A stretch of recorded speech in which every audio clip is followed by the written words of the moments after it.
Silakan. Lu depan sini. Gue takut tutupin poster. Nggak apa-apa. Oke, silakan.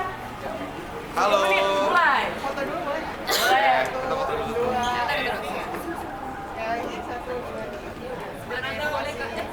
Kiri. Kanan. Oke. Halo.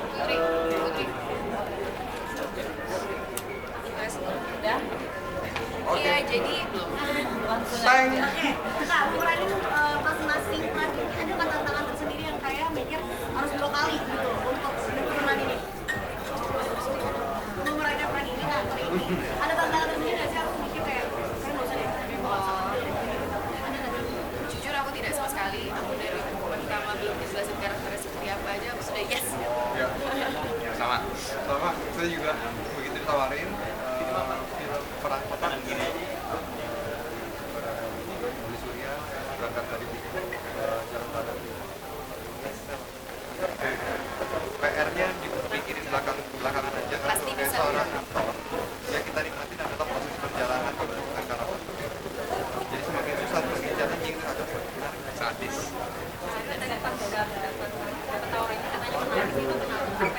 Karena Lagi sedih dia waktu itu. serius gue ya. Karena memang suka sama semua karyanya Pak Nur. Dan nggak nyangka aja benar-benar dapat kesempatan yang baru, dapat kesempatan untuk casting beliau penggunaan bahasa asing mungkin ada Ciko sama Kak ada di sini penggunaan bahasa asing dan penggunaan pistol sendiri belajar berapa lama kalian belajar? Semuanya melalui proses workshop pastinya. Yang pertama adalah gimana cara bisa memegang pistol, dan pistol ini benar-benar pistol di tahun 1940-an. Luger senjatanya juga ada yang shotgun, dan itu beda, sangat berat sekali dengan pistol-pistol yang sebelumnya saya pernah coba yang di film-film sebelumnya gitu.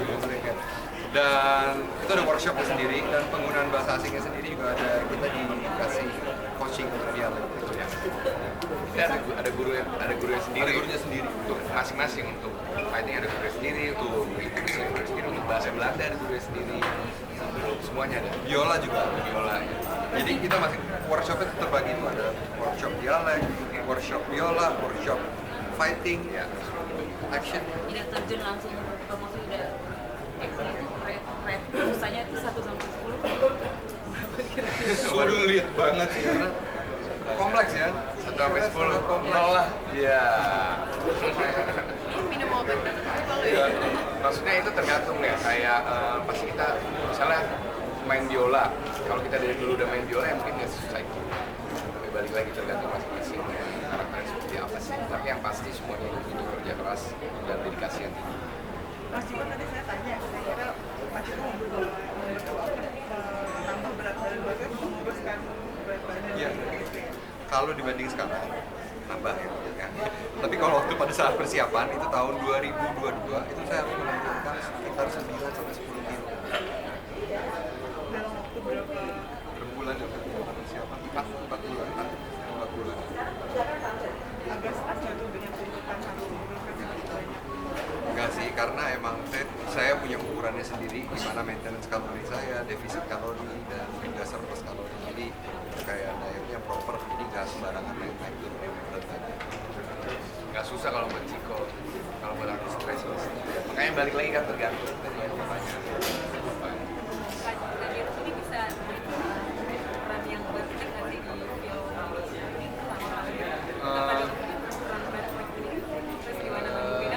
Kayaknya kalau red flag itu belum tentu ya, karena Nonton dulu deh filmnya. di sini itu warna itu bisa dilihat beda-beda. Mungkin ada yang bisa main warna hijau, ada yang bisa main warna merah, tergantung ekspresi di sini. Jadi enggak. Jadi nggak tahu cinta, perjuangan dan kelihatan, tapi nggak tahu siapa yang Betul, melakukan siapa apa. yang bercinta, siapa yang berjuang, siapa yang berkhianat. Dan tergantung perspektif masing-masing juga sih menurut saya. Orang harus nonton dulu, habis itu baru mereka bisa beropini gitu. Mereka siapa yang melakukan apa, siapa yang sebenarnya red flag, siapa yang apakah ternyata semuanya green flag gitu. It's all about perspective. Betul. Memang judulnya Perang Kota, tapi ini bukan soal perang biasa sih. Yang dialami di sini setelah kami menceritakan tentang Indonesia di tahun 1946 yang sudah merdeka, tahun 1945, bagaimana cara mereka masih bisa harus mempertahankan kebebasan, kemerdekaan, dan juga kehidupan mereka di punya keluarga. Bagaimana mempertahankan di era yang serba susah. Bicara. Salah banget gue bicara gitu. Baik banget peran kamu sebagai istri. Nah itu gimana sih mungkin kamu apa ya kayak menempatkan gitu menempatkan di kayak seperti itu ada apa pembelajaran?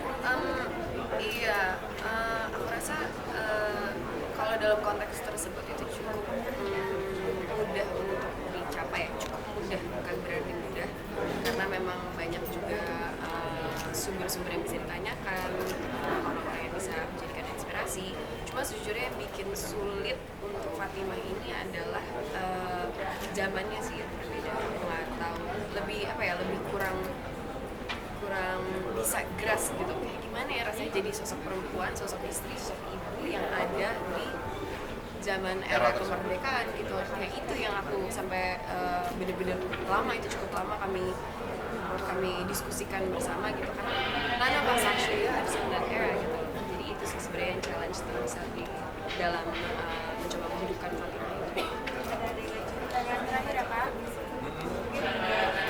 Nggak izin gitu kan saya Seperti yang tadi diceritakan sama Jerome, kami semua ada intimacy coach ya. Semua itu kan dilakukan memang pada konteksnya dan pada tempatnya. Jadi ya. Jadi sebenarnya yang di sini kami ingin sampaikan adalah di industri ini kami menciptakan ruang aman dan ruang nyaman untuk para pekerja ini. Makanya ada yang namanya intimacy coordinator. Jadi semoga dengan adanya film ini film-film hukumnya, film-film terbaru Indonesia juga menggunakan intimacy coordinator juga untuk kenyamanan dan keamanan para pekerja.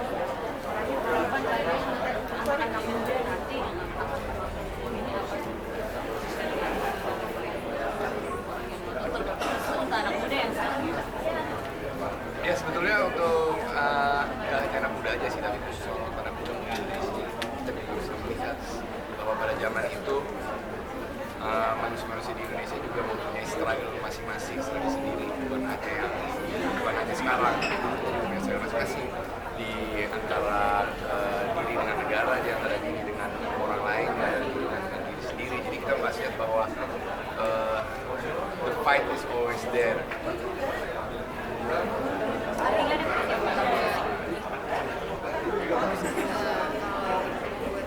Saya pribadi sih, aku harap kayak teman-teman bukan hanya yang muda aja gitu ya, melihat bahwa definisi kemerdekaan bagi setiap orang itu bisa dibilang berbeda ternyata. Dan semoga dari kalian nonton film ini, kalian bisa mencoba cari tahu sendiri ke dalam diri sendiri apa sih definisi kebebasan dan kemerdekaan buat kalian masing-masing.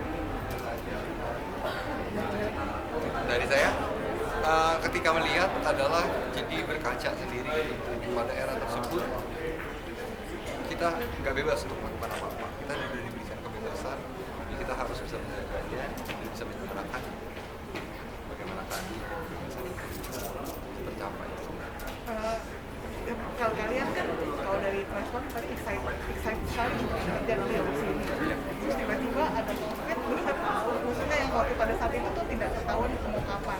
Itu pada saat itu seperti gimana sih? Apakah ada kayak akan ini kayak nanti bakal breakdown atau misalnya seperti apa memaknai itu? Kalau yang COVID, potong mungkin bisa mulai nih. Pas ke potong COVID ya kita positif aja, kayak ngelakuin invite di sini kita kan jalanin karena buat aku pribadi juga ini sangat spesial dan kelihatan juga buat yang lain juga, makanya kita percaya apapun yang terjadi di pandemi kita tungguin aja karena kita nggak beruntung juga, karena kita mau kasih yang terbaik. Everything has its moment. Kalau saya sih karena memang kalau saya sih menggunakan waktu itu ya untuk bisa menulis skenario di rumah atau kemana-mana dan apa namanya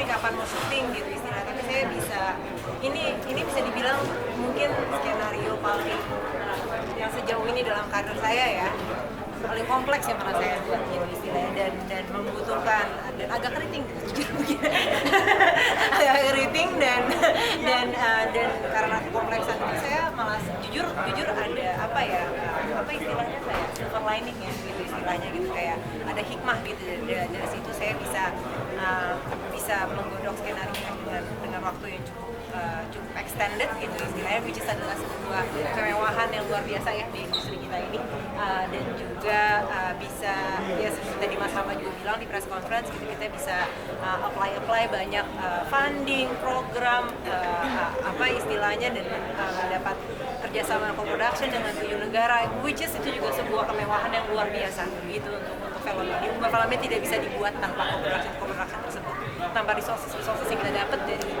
negara-negara itu, sehingga menurut saya malah bersyukur. Memang harus sabar. Buat Mbak Molly Ya. seberapa excited kan sekarang industri film kan udah sangat Ya.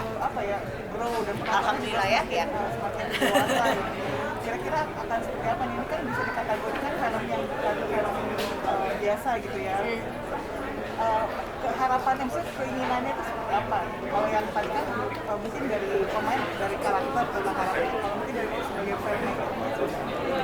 Saya sih nggak pernah mencoba membuat film yang nggak biasa gitu ya, karena buat saya membuat film ini jujur dari apa yang saya mau bikin, apa yang saya mau tonton, dan apa yang menurut saya film yang baik gitu istilahnya gitu.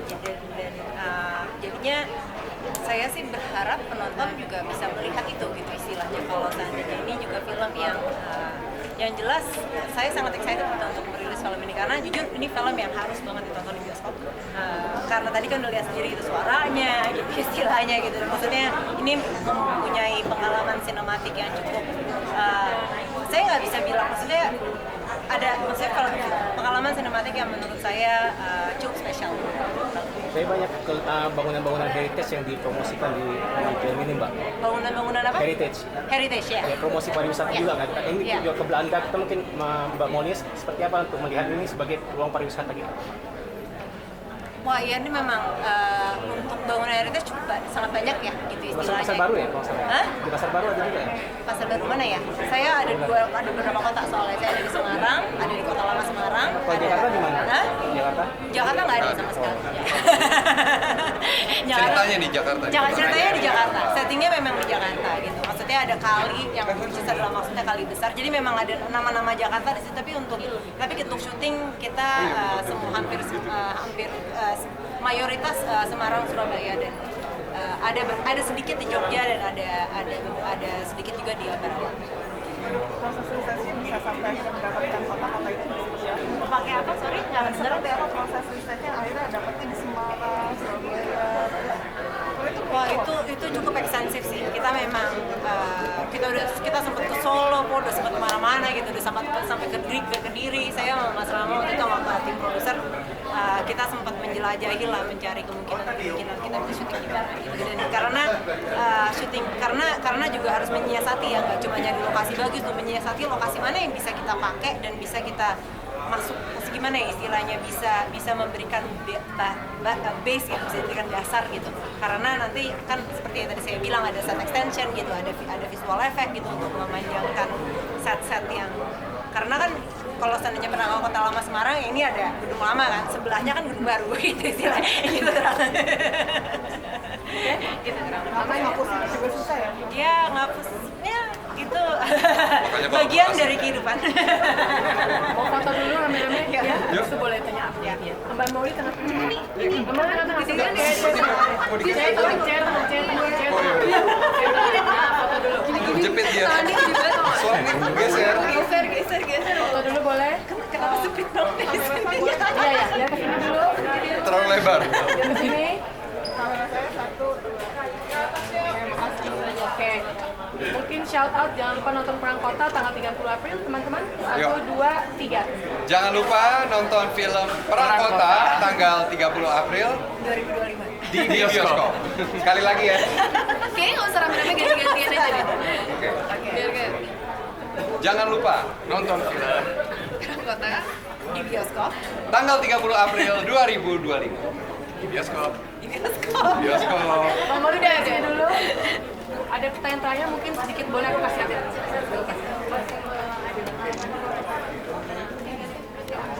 Mepet lagi. Mau dikasih Kok tabrakan? Kan mau lebaran. Kegiatan saya lebaran ya, tanya nggak? Kegiatan saya Boleh ini boleh. Oh, ini asik nih. Asik nih, gue demen nih. lahir dan tumbuh besar di Jakarta. Semua Lebaran. keluarga di Jakarta, jadi belum pernah ngerasain mudik, pengen banget tapi nggak punya income ya. Jadi buat kalian yang mau mudik lebaran jangan lupa cek kondisi kendaraannya. Yang paling penting adalah cek kondisi ban. Kalau ada botak ya diganti. Kalau kurang angin diisi. Dan jangan lupa cari oli yang paling